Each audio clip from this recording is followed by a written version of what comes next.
did not care. Welcome back, everybody, to a special edition of Seahawks Coast to Coast. I'm Joe Stevens with SeahawksTalk. Actually, it's just SeahawkTalk. I butchered my own name. To my left is Zach from ZachTalksHawks. How are you doing? I'm doing pretty freaking awesome. We got an awesome show for you guys today because now we're Super Bowl champs. We can brag and do whatever we want now. Now what? It still just feels weird. I'll tell you what, I kind of wanted to get, that's why I didn't want to talk to you before the game. I kind of wanted to get your reaction. This feels different than the Super Bowl 48 one, like not in a bad way, but it's like it wasn't our first championship. So it just didn't I feel like it wasn't as emotional as the first one. I don't know, maybe that's just me. And I realized the first one we won, we kind of throttled them from the beginning, but that was another thing. There was never so far the Seahawks winning the Super Bowl, only losing has there been a big gut punch or big celebratory moment. But the Seahawks, they handled business all Sunday. So I don't know. Tell me your emotional reaction. Yeah. Obviously I'm really pumped. It's, such a big deal for this team to finish it off and to really put together a great effort. But I also feel I also feel a lot different than the first time around. I think just mainly because this whole NFL season was just so weird, and you had two teams in the Super Bowl. Obviously we're huge fans of the one that's in there, but I would say even the most optimistic Seahawks fans, this was not the ending that any of us expected. And so it's just kind of woo, we're along for the ride. We made it to the Super Bowl, and now it's second quarter, woo, I think we're going to actually win the Super Bowl. And it's just so unexpected, Honest to God, after we went up 6-0, I said this out loud too. I was like, this is over. And so like I said, I had my mom and sister and then my friend over. He's like, wow, that's early. I'm like, this defense is suffocating. The first drive, they were a little, defense came out a little shaky the first drive, not going to lie. But literally after that first drive up until the fourth quarter, they squeezed and they squeezed and they squeezed and they just didn't let go all game. And I don't know. It was just Mike McDonald definitely outcoached Josh McDaniel. I can say that. Our defensive line definitely dominated the Patriots offensive line, who was not great. Actually historically awful this postseason. I don't know what were kind of some of your thoughts, I guess. Well, I think we should have admitted by week 4 that Seattle didn't have a 100-yard rusher, because as soon as we admit it, now it's the normal thing every week. So it's kind of wild, but it's sure enough. Ran the ball very, very well. In terms of our defense, man, the whole Nicky Memori injury kind of turned out to be a bit of a blessing in disguise, because we saw something we never really saw a whole lot this year, which was corner blitzing from Witherspoon. And I think he should have won MVP. Yeah, I mean, he played out of his mind in a role that he doesn't normally, people blitz corners, but the Seahawks don't normally do it. And it was just so, I think it was because Nick was injured, you need pressure from somewhere else, and this is what they got. And it was a completely different look. So it certainly worked. I think it was the first drive when he came off the edge, and it was 3rd and 8, 3rd and 8, and they were, kind of on the edge of field goal range. And Witherspoon just forced him immediately right outside the pocket, and he had to throw it away. And that was that was like a huge play that you're never going to see it on the stat sheet. I mean, maybe, I guess now with like advanced stats and stuff, you're going to see it under pressures, right? And then the sack he did have where he just put their right guard on absolute skates, right? Like he looked like a 180-pound defensive end out there. And then the Nwosu, which I thought was a sack. I thought it was a sack and then a fumble return, but he caused a pick six. I don't know. I think Devin Witherspoon should have been the MVP of the Super Bowl. I did get a little excited because I put $10 on Nwosu to win the Super Bowl MVP. And when he was running that, so by the way, $10 was going to pay out $1,900 if he would have won. And when he was return that interception for a touchdown, I was like, hey, gets another sack. You never know. This might work. But yeah, I think Witherspoon should have been the MVP. No taking away from Kenneth Walker. Yeah, K9 played out of his mind. What's up, your favorite girl, Londine? How you doing? Yeah. How you doing? So, I mean, Seattle's run defense has been stellar all year long. We saw Murphy really come into his own. How about getting your first career sack in the Super Bowl by Riley Mills by tackling two people? Let's go. So I guess I'll ask you now. I was going to ask what your favorite sack was of the game because we had 6. And I was going to kind of answer for you. I think that was the sweetest sack we saw all day. I mean, D Hall getting to the quarterback was sweet, especially a strip sack. But, I mean, did you hear what Riley Mills said after the game? He quoted Marshawn. He didn't say motherfucker, but he said, I just ran right through his face. Because he did. I mean, you just what? Dude, I stood up and I screamed Riley Mills. And I was like, I can't even believe he's playing right now, to be completely honest. But immediately, I see a white boy wearing 98. I'm like, oh, it's either Grant Wistrom or Riley Mills. Turned out to be Riley Mills that time.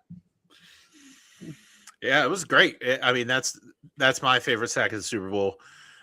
Just because, what it meant for him to come back and to finally get a moment in the spotlight. That was really neat to see.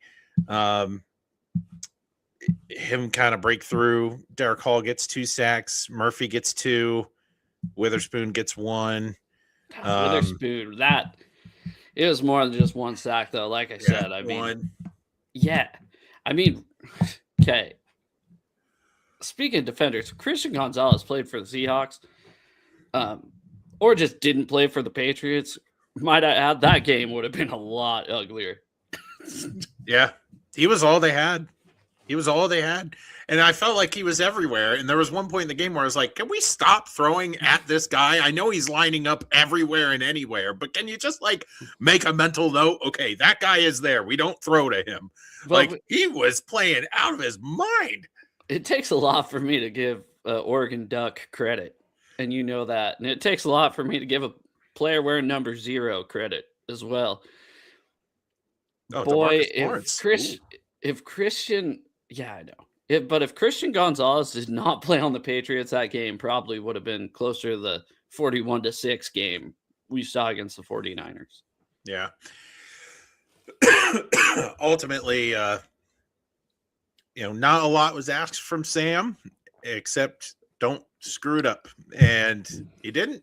He played a decent pretty early enough... in the game. The first drive started, and I know you're feeling the same way as I was. That pass to Barner, I thought it was an interception. It ended up being a completion for a first down, but I know you know exactly which one I'm talking about. Yep. I went, and I was like, oh my God, he caught the ball and actually. Yeah, his first throw of the game was I felt like the first half to nearly the first 3 quarters, this entire game was this almost happened. Mhm. Like he almost escaped and made a beautiful pass on the run to Oh my JSN that would have been god. a wide open touchdown. Like they That was almost the they almost play of almost the got game. they almost got to him for a safety. They Mhm. almost picked him off for a touchdown. Like it was just one after another, both sides of the ball. And I'm like, like just one of these, please, like be a thing. And then Nwosu finally broke it open. So I'm gonna tell you something, and this is gonna sound weird.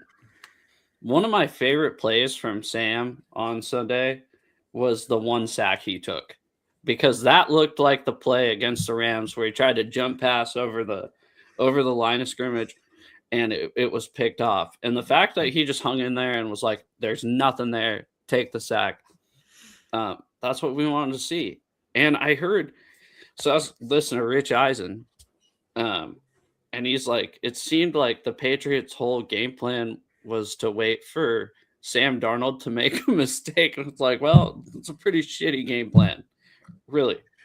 And that's what they did. I mean, they were flying to the ball early and often, just hoping he'd be off by just a little bit more. And it looked like they went into that game, I think, with the same kind of stature as they went into the AFC Championship game, which was like, we're going to play a quarterback that's going to make a mistake. We're just going to wait for him to make a mistake, and then we can do the bare minimum and get out of here with a win. And like we've said it all year, this team wins in so many different ways, and we don't have to depend on our quarterback to win. Well, sure enough, here in the Super Bowl, didn't have to either. Well, they were putting together drives too. It was killing me because it was like the Colts game all over again. I mean, had one less field goal than the Colts game, but we were just driving down the field, and then all of a sudden, it's 3rd and 9 in the edge of the red zone. So that was a little frustrating. Can't really. I mean, other than not being able to finish drives, there's really nothing to complain about. Won Super Bowl. Yeah, I mean, what are we gonna do? Mike McDonald was on with a radio station that I actually don't like in Seattle, and he does his weekly show on there. And they asked him, they go, "Did you watch the game yet?" And he goes, "Nah." And they go, "Oh." And he goes, "Yeah, I'm probably not going to for a while. It's kind of nice." Yeah. So, I saw like how he. Thank you. You're welcome. I saw how he reacted to like winning the game, and he's just standing there on the sideline. He's like, "We just won the freaking Super Bowl," and it was talking to his wife. Yeah, like that was so awesome.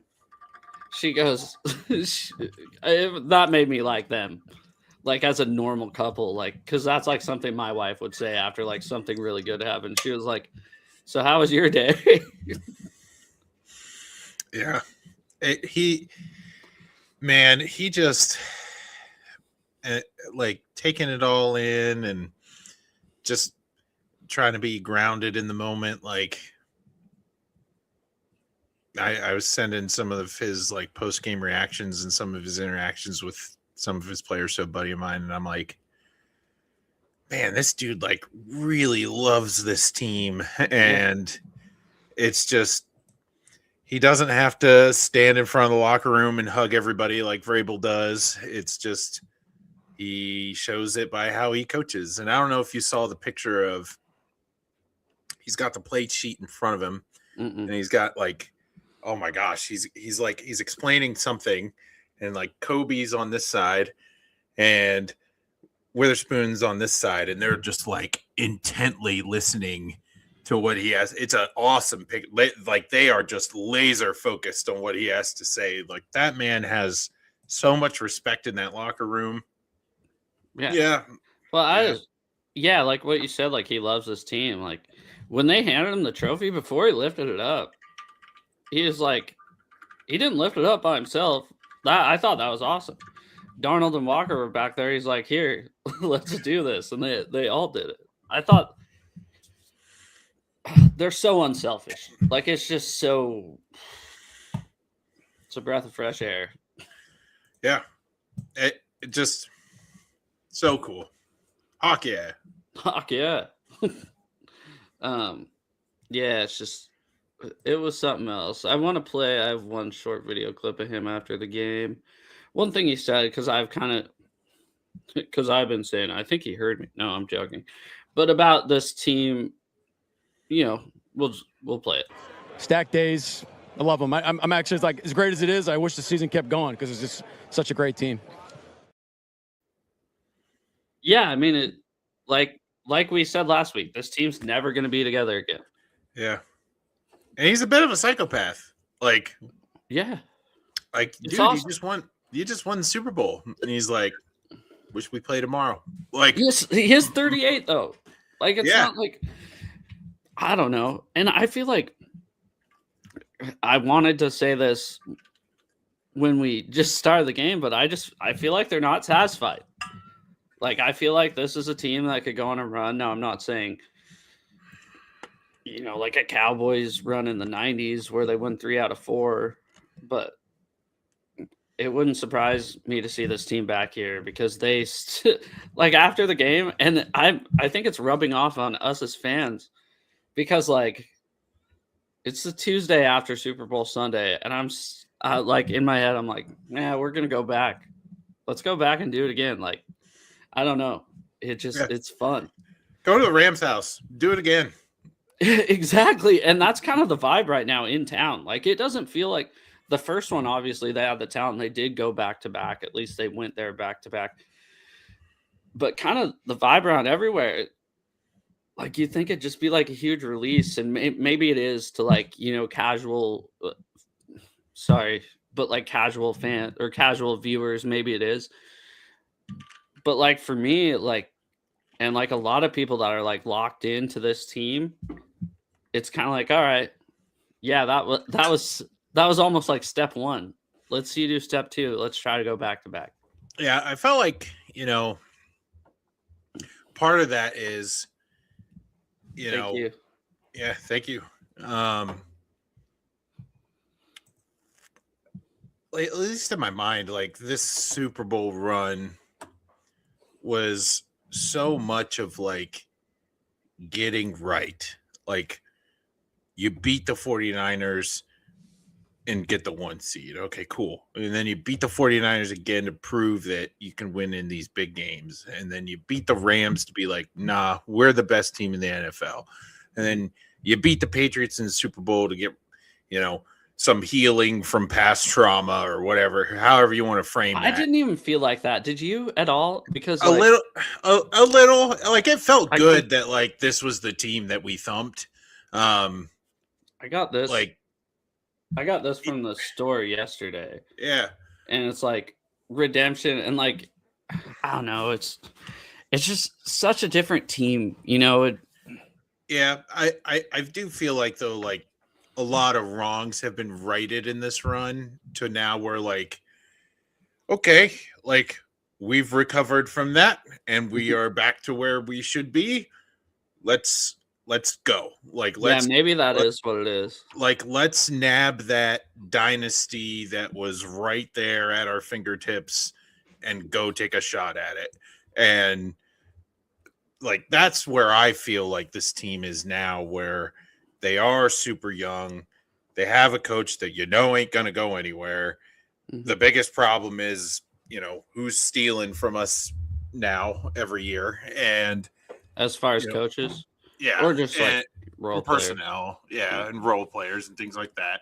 Especially now, you look ahead at the draft and they only have 4 picks. So yeah, that ain't going to be a thing. Yeah. That's not going to happen. We'll talk more about that. I don't know. I kind of had off-season needs, but I was like, I didn't really care to talk about them right now. This is just... But, like, that kind of stuff now is now framed for me in the mindset of, like, okay, like, deep breath. Like, we've been here before with a team that could absolutely run this league. now let's actually go ahead and do it. And there's no drama. Like, this is so different than the last time we were in this spot. They're so unselfish. The culture is great. Like, they're playing for one another. Doesn't look like there's going to be any, like, huge fractures. It's just not a locker room with egos. So, no, and that's what's insane. So, you probably don't like him. I like him. All right. Going on record, I like Dave Portnoy. I like Barstool Sports because I like how they took advantage of doing something different and kind of like, I don't know. I just like the story of Barstool Sports. I think it's cool.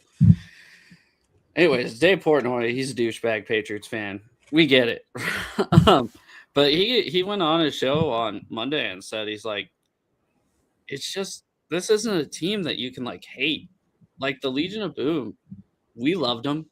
But I could see why other people hated him, right? You have Sherman going all nuts. You have Earl, that's a psychopath. You have Brandon Browner that got suspended for PEDs. You know, it's like there was a lot. You have Marshawn Lynch that doesn't talk to the media. There was a lot of big personalities to where, like, I feel like this team is so like they'll talk shit on the field. Like we saw Job, which was definitely like distracted by a streaker. Got saved by a streaker. Dude, I'm not going to lie. I was confused at home at first because I'm like, okay, they're talking about the fight that's going on. The game was kind of already wrapped up. Let's be honest. If we lost Josh Jobe in that game, we would have been fine. But I'm like, what is going on? And then they said we have somebody on the field. And then I did see it. He released a POV cam of him streaking. I don't know if you saw that. I did not. Yeah, so that was actually kind of sick. Took me through yeah. Let's see. That parade in Seattle should be lit. Yes. I will be there tomorrow. My daughter, who is 7 weeks old, will also be there tomorrow. Haven't lost since she's been born, so that's nice. Guess we're gonna have to wait till next year. Yeah, I think up to that other comment there, Pat's team unfortunately is too young. I think so. I think the Pats were obviously a benefit of their schedule, but they are a good team. And and we can't take that away from them. No, and I do think they're probably 2 years away. Like they got really, really fortunate in the playoffs. They did to make the Super Bowl. And that's not going to just magically bump their timeline up. Like if you look at this team in the Patriots, they remind me of last year's Bears. And the Bears took another leap this year. And I think the Patriots will make a similar leap next year. Easiest Super Bowl ever, discredited 100%. Well, the ring says otherwise, and the trophy says otherwise, and the fact that you beat the division rivals to get there, and arguably the NFC Championship was a better matchup of the best teams in the NFL than what the Super Bowl was, and they still won that game too. So let's talk. Sorry to cut you off. So sorry about that. I do apologize, but I just saw that. One thing that really pissed me off this morning, actually it wasn't this morning, it was yesterday morning. Stayed home from work Monday, really living the life here, taking Super Bowl Monday off. But Manti Te'o was on the NFL Network, and they go, what are your biggest takeaways from this game? He's like, my biggest takeaway is how mad are the Rams for not being here? And it's like, really? That's what you're going to bring? That's your biggest takeaway? Because they're talking about how great the Rams are. And it's like, okay, then why did we beat them 2 out of 3 times? And maybe we shouldn't have won the second game, but guess what? They shouldn't have won the first game. Without that Tariq Woolen penalty, that game's a lot different. That game's wrapped up a little bit earlier than it was. So I don't know. It kind of irritates me. Yeah, I mean, a lot of the media would rather talk about the future of the Patriots or how mad every other team is for not making the Super Bowl than talk about the winner of the Super Bowl. So that's fine. It got me a little mad on Monday, but other than that, like, I don't really care. We did not care. Like, you're right. It doesn't matter. It doesn't freaking matter. It's all dust in the wind. Like, this team played like a team all year long in a league where superstars get all the media attention.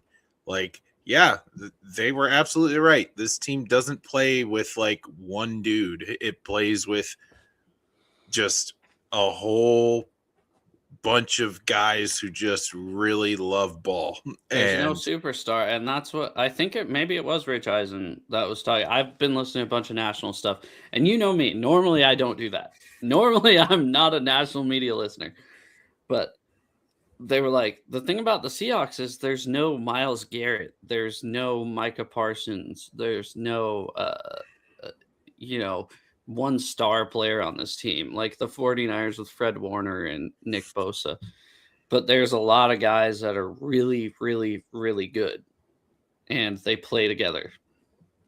I mean, when your coach gets snubbed for his recognition, your assistant coach gets snubbed for his recognition, your rookie of the year gets snubbed in voting, I agree with the coach of the year. Your one superstar becomes a butt of a joke in front of Barry Sanders, and I didn't see that. What do you mean? Oh, yeah, Drewski messing up his name in front of Barry Sanders. Yeah, that was some bullshit, dude. Yeah. That kind of pissed me off. It'd be different if he didn't say his name correctly the first time and then just actually, you could tell he was just being a dickhead. And usually I actually kind of like that guy. I think he's kind of funny. I don't really watch him on YouTube or anything, but everything I've seen from him on TV at the ESPYs and stuff. But the one award we do win gets taken away because somebody just wants to be funny. Yep.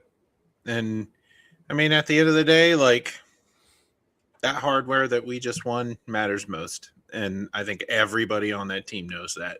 So, yeah, everybody else can whine and cry that there's not enough superstars on it. But at the end of the day, they all won the Super Bowl. Heck, we didn't even, Sam didn't even need to throw that touchdown. Our kicker could have won the dang MVP. Our punter could have won the dang MVP. I was going to bring the special teams, and we don't talk about special teams mainly because I'm an asshole. But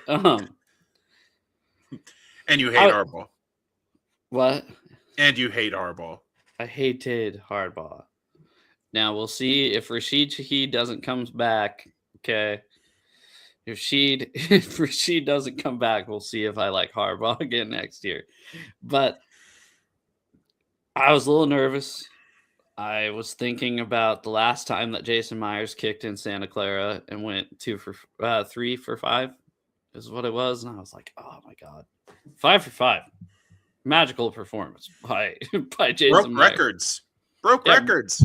Record setting. It would have been so awesome if they gave him the MVP. And then Michael Dixon he's like, oh yeah, I'll just punt it inside the 5-yard line. No problem. Every time. Yeah. So I don't know. Seahawks Mafia, let's ride. I don't really know if I'm on board with that slogan at all. Actually, kind of hate it, but that's okay.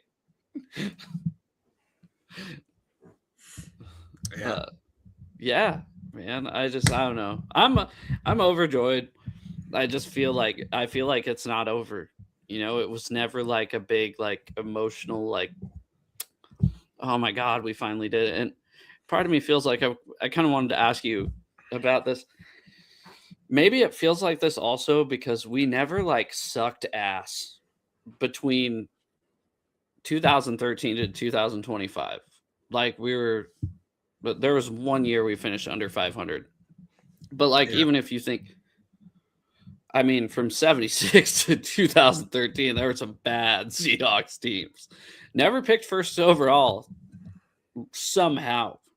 But 1992, you go 2-14 and have the defensive player of the year on your team in Cortez Kennedy, which I wasn't even live for back then. But we'll just even say like the 08 year, everybody's hurt. The 09 Jim Mora year, also everybody's hurt. Like we went through some like shit times on the way to the first Super Bowl, but like since the first Super Bowl victory, there's never been like that team where you're just like, wow, how are they gonna ever recover from this? You know? Yeah. And it's been the McDonald era has been like, make no mistake, like this team started McDonald's first year. Like the culture, the mentality, all that like super important bedrock stuff that makes a Super Bowl team. Mm-hmm. That started last year. That wasn't something that we just whipped out of nowhere for this year. And just adding a couple more pieces made this from the only team to get double-digit wins and not make the playoffs last year to one seed on a run winning the Super Bowl. And hey, congrats on being the easiest opponent in the Super Bowl. Well, I mean, they definitely played a better game than the 49ers did against us. I'll give them that. Like they definitely put up more of a fight than the 49ers did. And also they at least scored a touchdown. Yeah, and I'd say the 1994 Chargers were actually a little shittier than the 2025 Patriots. But you can go ahead and come back on that one. Who was the quarterback for the 94 Chargers? Do you know? No. I don't know a single player on the 1994 Chargers. Maybe Junior Seau. He might have been a youngin. Do you want to get to some headlines? I really don't have any. I just kind of have some sights and sounds from the game. Actually, not even sounds. I lied. Just have some photos. Eric Bieniemy was on this team for what it's worth. As a player? Yeah. Oh my god. At least from what I'm able to pull up here real quick. Anyway, keep going. Kenny, I know you're talking shit, but I've never been alive for the 49ers winning the Super Bowl. All right. Let's see what we got. Nick Eamon Warrior with a GOAT tweet. Okay. Warriors come out to play. I think I brought this up last week. I did tell you, have you watched that movie? This guy cries and dies at the end of the movie. Yeah. And now for some reason, everybody's bringing that up now after they lost. But also, did you see Matt Collins dressed up as Hannibal Lecter on the way of the game? I did. That was weird. I mean, just talk about going for a darker character every week. Like, can't get much darker than Hannibal Lecter going in. I mean, well, I don't know. I mean, Stephon Diggs is a pretty scary guy in real life. Yeah, I guess if you want to go like, who's the one they made the documentary about a couple years ago? Maybe Matt Collins next year just dresses up as Dahmer. First game, just dresses up as Jeffrey Dahmer. And they're like, all right, that's it. You can't get much worse. Let's see. We got one here. Dude, cutest teacup ride of all time. Kenneth Walker and Sam Darnold. I saw that today. I was like, oh, look at them enjoying their lives. And they're probably sleep deprived. And did you hear what Mike McDonald said about it? No. He goes, yeah, I saw that. I think they're probably regretting that one. Well, I couldn't imagine being in their position, man. Because, like, if you look around, like, everybody's got their cameras and whatnot on them. It's like, well, there's no way they've slept. Yeah, I kind of feel like a zoo animal at that point. Like, you're just sleep deprived and you're putting a teacup and everybody's watching you. Like, it's weird. Yeah, it's kind of awkward. Yeah. My nightly 7:10 alarm goes off. First couple Super Bowls are easy. Should we bring up like how long it's been since the Niners won a Super Bowl? I mean, I did. I said I haven't been alive for any of them. Yeah, neither have I. So yeah, you have. We're the same age. I'm 31. Yeah, that's what I thought. What year were you? 94. What month? June. Yeah, you weren't alive. Yeah. Sorry. I thought you were 93. To be fair, I'm not really old shaming you now, okay? I was 97. It's okay. I'm used to it by now. It's fine. Yeah, that's me. I'm balding, guys. Don't worry. Yeah. Already bald. Thanks. No, way to brag. Way to brag. I don't know if you saw this, but Puka had a bad night. He had a bad night. Oh, it's awful. did you see him like dancing in the street too? He was just plastered, and he had a bad day. Yeah, Which is great. I don't know. This guy's an idiot at this point. Like, I would love to have him on our team on the field, but like off the field, and who'd have thought like before week 10 or week 9 of this season, I'd be like, oh, Puka Nacua, he's never in the headlines. I used to like him.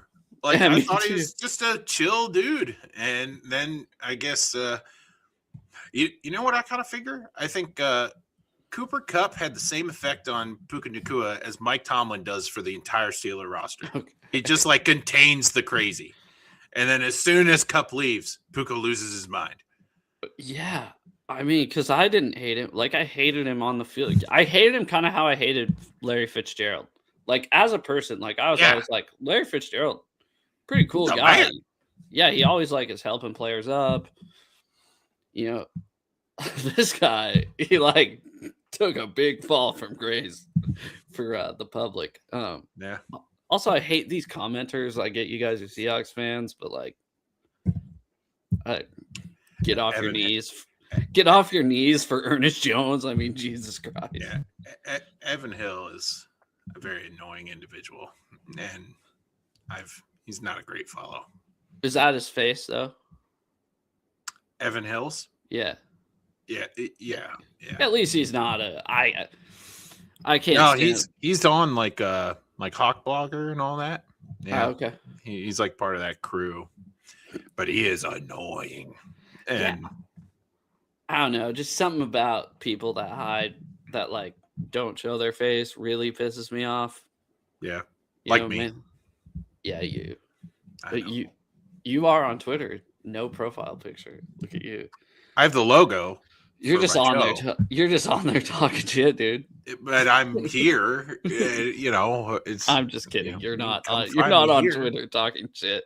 Yeah. I've never seen you once just start stirring stuff up. I'm not really a troll, except I do have to say I there was probably like a 15-minute span yesterday. I went pretty hard at Portnoy, where as hard as I could possibly go Online. Oh yeah, They were like tweeting or YouTube commenting. No, it was on Twitter. Like I can't wait. I'm gonna he was look like at it after. it's in my replies. He was like, can we talking read smack. I mean, there was a few. There's can I like read one of them out loud if I pick one out? There's one where it's like I had the Mr. Rogers, like the gif of putting up the clown mask, and then there was one he was talking. There was a couple where he like made some really dumb Patriot statements, and I was like, they were indeed not what you said. And they did indeed need more help. They did. They indeed were not the better team. It was indeed not the same as last time. You didn't go that crazy on him. I'm saying for what I am on Twitter, that's probably as nasty as you'll see me get. So I got pretty nasty yesterday too. I don't know if you saw that. People were claiming their free tickets to the parade. I saw that. Yeah, and then, which to be fair, I claimed 8 of them, but I also have 8 people. Like, I guess 2 of them could be considered on like children on lap. Like, one of my nephews and my friend's kids, they're like 2, so like it's under 2. But regardless, but I didn't like think about, hey, maybe I should snag 2 extra and sell these on Facebook Marketplace for $60 like a absolute scumbag. Yeah. They're free. You shouldn't be and that's the problem with today's society. Don't make fun of me. I don't know how to, I don't know what to do with my hands. But no, the tickets are free, and then people like, I don't know, they're like, hey, you know what? I could make $120 off 2 of these. I should do this. So, anyways, next. Yeah. I don't have those. Yeah, I saw this right before we went live, and I was hoping you were going to bring it in. Let's go. Yeah, I think this is my last screenshot. But Yeah, I thought putting the last one right through the middle of the spear, that's pretty freaking awesome. Yeah, hang that in the Louvre. That is sick. Yeah, I don't know. That's you should start. You can't really, because if you win the Super Bowl, like, if you don't win the Super Bowl next year, It needs to be a display. that's what I mean. Like it should needs to go in the Super Bowl display. No, you know what they should put it in? They should put them in at the Museum of Pop Culture in Seattle, which is basically half of it's donated by the Paul Allen Foundation at the place. I think that'd be a cool piece at the Museum of Pop Culture. Yeah. If you ever come down up or over to Seattle, you should definitely check out the Museum of Pop Culture. It used to be called the Experience Music Project, but now it's like a bunch of stuff, mainly music still. But yeah, it's a great place. It's an awesome museum. But yeah, I don't know, that belongs, like you said, like in the Super Bowl Hall of Fame or somewhere. You can't just throw that out. No.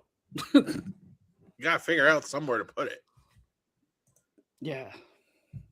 Yeah, I don't know. I just want to picture like McDonald on a really, really high ladder, holding a Patriots helmet, getting to the top of it, like trying not to fall off the ladder, and then mashing it as hard as he possibly can. That's not what happened. Well, I want to believe that that's how it happened. They took a sawzall to the top of that thing. I just want to believe. Like, let me live my life. And just hit him and his psychopath energy. Just and that would be funny though. I like that thought. Just like, all right, I'm not watching film of this game yet, but I have to put this. Yeah, like we don't have to dress up as scary characters. You should see what Mike does to the helmets.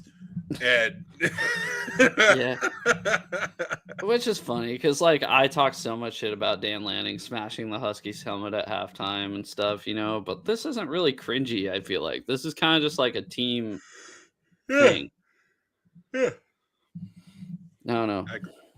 I love it. Yeah, me too. Oh, anything else? What do you got? I don't know. Really happy for DeMarcus Lawrence calling his shot in the beginning of the year, becoming a prophet and saying, my home and everything's in Dallas, but I was never going to win a Super Bowl there. And then going to the Seahawks and immediately winning the Super Bowl. Micah Parsons didn't seem too happy about that. Oh, he can cry only once. There wasn't enough stars in the game for him, apparently. So yeah, I can't. This isn't what the Super Bowl is supposed to be. You know what? You're right. We should just we should go off from all your experience. Oh, yeah, that's right. That's a good one. You have none. Shut up. But no, I mean, what we should do is instead of the playoffs being about winning and losing, or just the season, rather, because it would, if it was the number one seed, it would have been us and the Broncos. What we should do is once the season's over, we can take a popularity vote, right? And then so we can make sure that Matt Stafford, who was totally a superstar in Detroit, and didn't just start when he got to LA. So we can get Matt Stafford versus Josh Allen, and then everybody will be happy, and that's the best Super Bowl of all time. Technically, it would be the Browns representing the AFC in the Super Bowl because they have the sack leader, and then they have 2 Pro Bowl quarterbacks that were on the roster. That is true. 2 Pro Bowl QBs. So, but I mean, there's not 2 on the roster, so I don't know. Yeah, the Browns. I don't know if people want to see the Browns. Maybe next year we should vote in. We should vote in Lamar Jackson. I mean, maybe even just put the Ravens in the NFC, so we can have a Ravens-Bills Super Bowl, and then everybody will be happy. Yeah, except for Chief fans. Yeah, you have to appease them a little bit, so maybe vote them for the AFC Championship. I thought at the end of the Super Bowl, I heard a giant bandwagon creak of all the Chief fans bailing off the wagon and move over here. So that'll be fun. Really, that actually pisses me off. Okay. I knew I was gonna press a button here. I know how much you hate bandwagoners. Can I give you a legitimate gripe? So I had the day off. You do whatever you want. I had the day off yesterday, and I've showed before. I have like over 150 Seahawks jerseys. I have like a closet full of Seahawks jerseys, numerous Seahawks hats, like Seahawks shirts, everything, right? So I took my wife to Target, and we're like, okay. And then there's the pro shop right across the street, the Renton Pro Shop. And I was like, hey, you want to stop in there? And she's like, yeah, sure, let's go. I go in there. There's nothing. It's empty. It looked like somebody just ransacked the place. And they didn't at this one. This wasn't one that they actually stole from. And like, as much as I should be happy that people are loving and enjoying this team, I go, hey, do you have any Super Bowl champions hats? And they're like, no, you had to get here this morning for that. And I'm like, okay, all right, fuck you, dude. But, if I want any hat any other time of the year when they're not winning the Super Bowl, like I can just go there whenever and get whatever I want. It's irritating the shit out of me. Yeah. Well, so, it is what it is. Yeah. With success comes the bandwagon. So I mean, it's a big one. And hopefully the Mariners win the World Series this year. Everybody will kind of just, it's nuts. So now I don't know if this is true or not, but it's the only one I can remember. The last team. Okay. Anyways, I'm just going to say it. 03 Red Sox. Or no. Yeah, the 03 Red Sox make it to Game 7 of the ALCS. Walk-off home run, lose. Patriots win the Super Bowl. All right. Now we need the Mariners to be the 04 Red Sox, win the Super Bowl, or win the World Series. We can be the 04 Patriots. And boy, the city will be electric, as if it isn't already. Well, it's already threatening to lose its mind. And I share this news when in a spirit of I'll believe it when I see it. Yeah, that was kind of me too. I was just, I feel like the Board of Governors tease us every year, but man, if there's a year where the prayer is answered and rights are wrong or wrongs are made right again, it will be this year. And my goodness gracious, I want it so bad. I want it so bad. I was talking to my son yesterday, who is 4.5. So he watches, TV with me, and the commercials come on, and he's like, "Ooh, I like that." And it was a promo for the NBA, and they're learning how to like dribble basketball and stuff in school. And he was like, what team do you root for? And I looked at him and I said, buddy, I used to have a basketball team that I root for, but I don't root for one anymore. And he goes, well, why? And I said, well, they took away our basketball team in Seattle. And from that day, I promised to never root for one again until we got one back.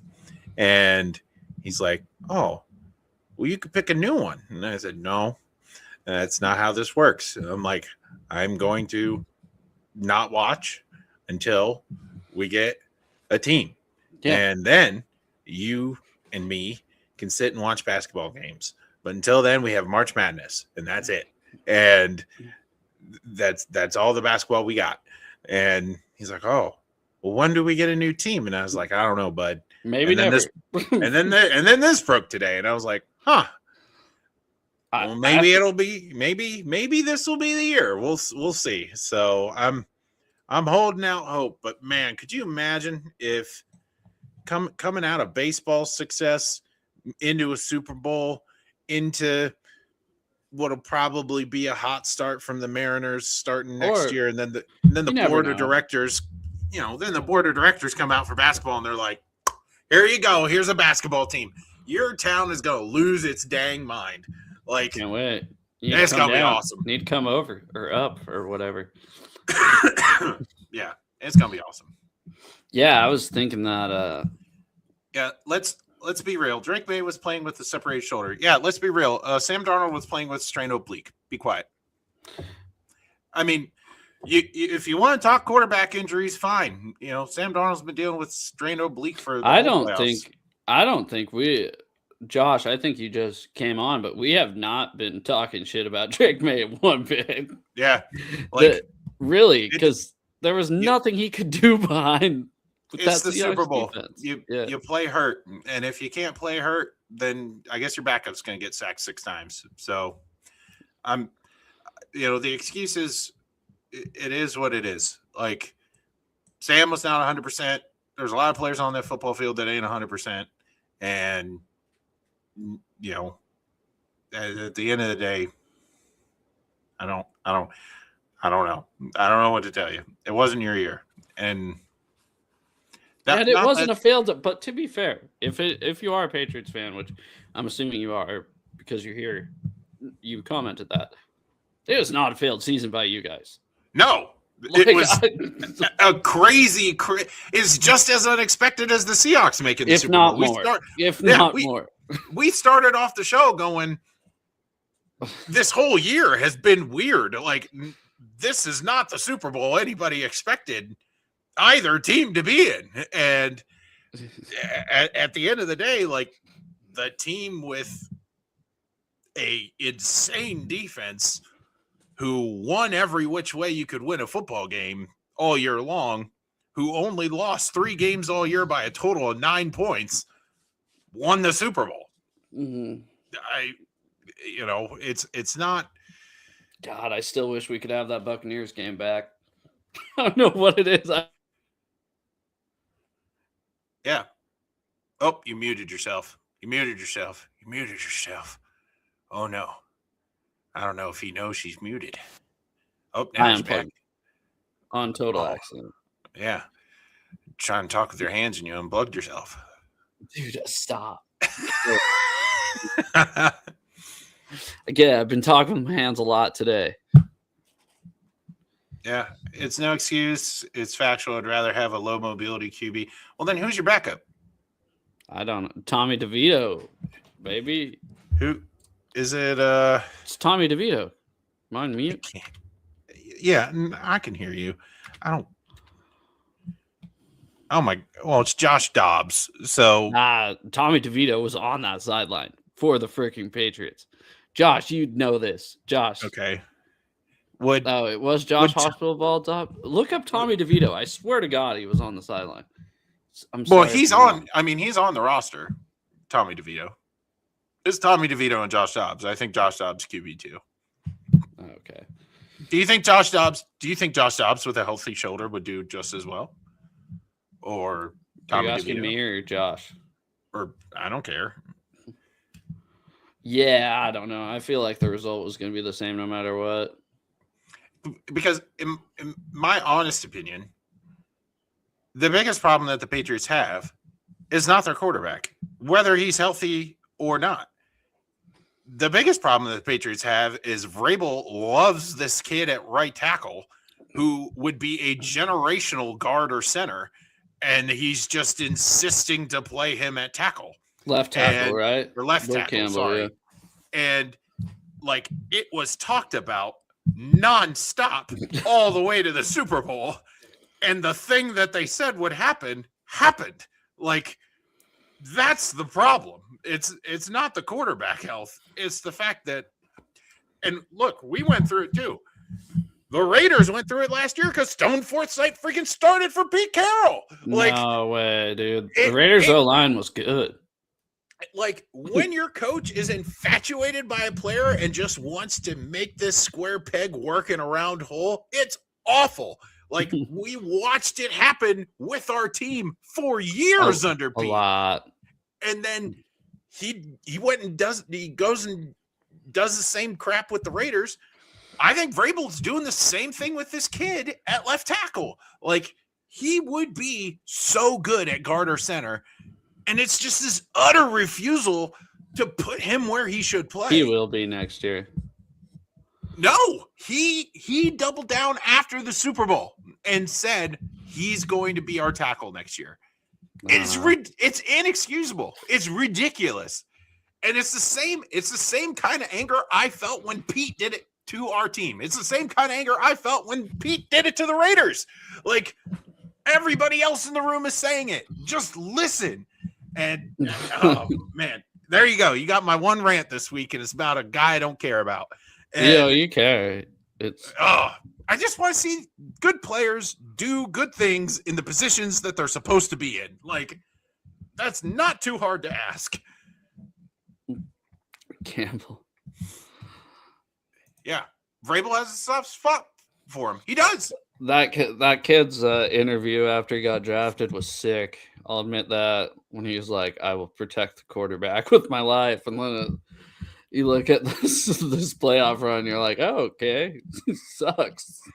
Yeah, I just coaches that like are dead set on making their philosophy work ahead of player talent. Man, that like. I can kill a locker room. And like, yeah, it's kind of the opposite of Mike McDonald, what he's been doing. Yeah. And you know what? McDonald has a system, and if you don't work in it, you're gone. That's it. Look at the linebackers from last year, Dodson and Baker. Yeah. And they were, look at Chenault. Look at LaVisca Chenault. Would have been a playoff team if it wasn't for LaVisca Chenault 2 years ago. Yeah. But yeah. Anything else? No, not really. You have off-season needs or anything you want to unpack? Brandon Maney says, "See, Hawks." I'm excited for the parade tomorrow. I have 6 tickets, basically on the aisle of the Seahawks tunnel. So taking my newborn baby down there. We're not technically going to the parade. We're going to the trophy ceremony and send off. And then we're going to go home. But that starts at 10. So we're leaving the house at like 7 tomorrow. Nice. Brandon says, yes. And he said he'll be there too. He shouldn't even. Dude, this guy's a Ravens fan. Oh, no. He's been on the podcast before, Zach. Oh, cool. Talking about the Ravens. And now he's going to Seahawks parade. I just got to say, it's a little weird. Just a little weird. I'm talking with my hands a lot today. I need a smaller frame. I need a face. Well, you do have one over in the vertical cam. So, oh, good. You know, I forgot you can see that. I can. You can't even tell I'm talking with my hands in the vertical on the vertical camera right now. All right. Well, I think. Do you have a hot take?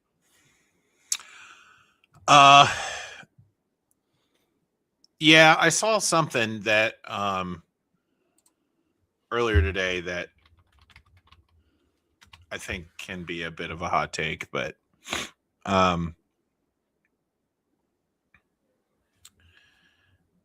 and I don't know if there's a lot of teeth to it right now, but so Mike Kafka got signed to the Lions for some like unspecified role, and it's not like clearly fleshed out yet. And I think Mike Kafka is going to be the new offensive coordinator for the Seattle Seahawks come next year. Mine was kind of I don't hate it. Mine's kind of about the Raiders. For one, I think we sign a guy from San Fran. I don't know who it is, but I could see us kind of, Kubiak was kind of from there. I could see us wanting to use, a rush heavy. But then again, I guess you're right. The Lions are a pretty run heavy team. My hot take is the Raiders are going to have now. I don't know how we're going to timestamp this or what. I think the Raiders are going to have the absolute worst red zone offense in the NFL next season. Do you think Max Crosby plays another down for the Raiders? No. No. Yeah. I mean, what? He can only do so much. He signed an extension, right? Yeah, but I mean, Raiders are bad, and well, that's like the whole Myles Garrett thing. No one forced you to sign the extension. It is. It's just like the Myles Garrett thing. Stop feeling bad for millionaires, guys, for signing contracts worth millions of dollars. I don't know. It would be cool to see him on a winning team. So I don't think the Raiders are in any business to do any trades with the Seahawks right now. So I wouldn't want him. Well, not that I wouldn't want him, but I don't know if I think John Schneider learned from, I kind of wanted to bring this up, and I know we're running short on time, but I think John Schneider learned from the first Super Bowl team to not make the moves he did after the Super Bowl. That's why I think the draft is going to be a lot different than it was. Because remember, after the first Super Bowl, the draft sucked because we just kept drafting for depth and like reaching for guys that we'd be like, oh, this might work, right? I don't think we're going to see that anymore. Yeah. So do you think K9 comes back? I don't know. I think that's a topic for next show because it's like I'd be comfortable with giving him 13. Derrick Henry makes 14. What's your number? I don't know. I haven't thought too hard into the numbers and stuff. Seattle's the sixth most cap in the NFL, so that's certainly going to play a role into things. Yeah, I don't think Reek's going to be back. I don't think Boyd. All right. To be fair, I'm nothing but consistent. Hey, put that jersey up back there. Yep.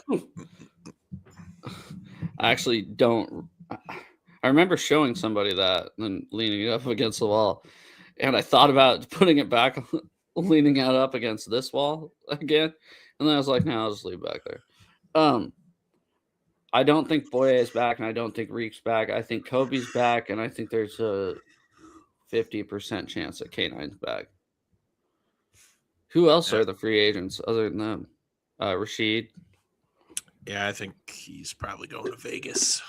That's a weird one because what do you pay him? I don't know. It's hard though because like you look at our wide receiver room now. Like Horton's going to come back. He's going to be so good. He's going to be so good. Stop. And you're just jinxing him right now. No, I'm telling you, he's going to be good. I did the 100-yard rusher thing. I could do this. And he's like, I would be sad because I really enjoy him. But, man, if it means Horton's going to get bigger playing time, like sign me up, dude. Sign me up. Well, I mean, we haven't seen them on the field together, though. Don't matter. I don't need to see them on the field together. I know Horton hears touchdowns. Yeah, Horton was awesome. Yeah, I don't know. This team, like we said at the beginning, like it's not like I don't know. Even just as a fan, like I don't even feel satisfied yet. It's weird. It's so weird. Because after the first one, I was like ready to, jump off a bridge. I'm like, I've done it. I've seen everything. My life is complete, But after this one, I'm like, we're going, maybe we don't go back next year, but I don't know. Well, got anything else? Nope. All right, guys. Well, we'll talk to you later. We'll see you next time. Thank you. Go Hawks. We did not care